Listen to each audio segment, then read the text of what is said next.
येत्या 24 फेब्रुवारीला येवला विधानसभेचा मॉकपोल घेण्यात येणार होता. मात्र सुप्रीम कोर्टाच्या निर्देशानंतर आता हा मॉकपोल होणार की नाही याबाबत संभ्रम निर्माण झालेला आहे. या सगळ्या संदर्भात आपल्यासोबत बोलण्यासाठी उपजिल्हा निवडणूक अधिकारी शशिकांत मंगरुळे सर आहेत.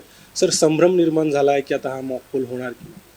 माननीय सर्वोच्च न्यायालयात जी रिट पिटिशन चालू आहे त्यामध्ये सर्वोच्च न्यायालयाने आदेश दिलेले आहेत की जोपर्यंत त्यांचा पुढचा आदेश होत नाही तोपर्यंत EVM मधला कुठलाही डेटा इरेज करू नये.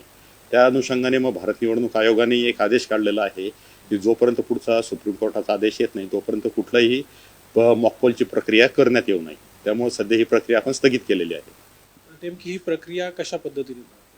याच्यामध्ये जे 2 नंबरचे उमेदवार होते माणिकराव शिंदे यांनी 240 नंबरच्या मतदान केंद्रावरच्या मतदान यंत्राची तपासणी मागितलेली होती.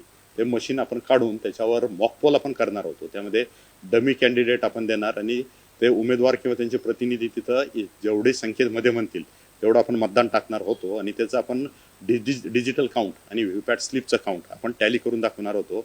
आणि मशीनमध्ये कुठलंही टॅम्परिंग नाही आहे, कुठलीही छेडछाड केलेली नाही याची त्यांना खात्री पटवून देणार होतो आपण.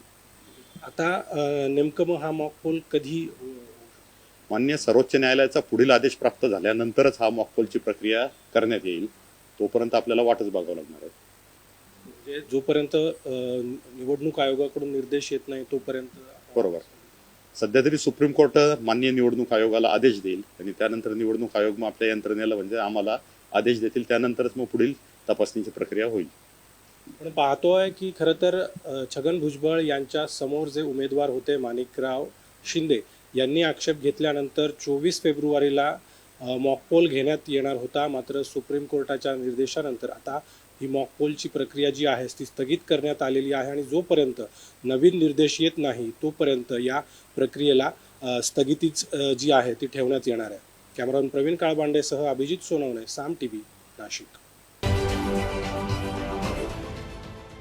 देश विदेशातील प्रत्येक घडामोडींचे लाईव्ह अपडेट मिळवण्यासाठी आता साम टीव्हीच्या सर्व सोशल मीडिया प्लॅटफॉर्मला लाईक, फॉलो आणि सबस्क्राईब करा.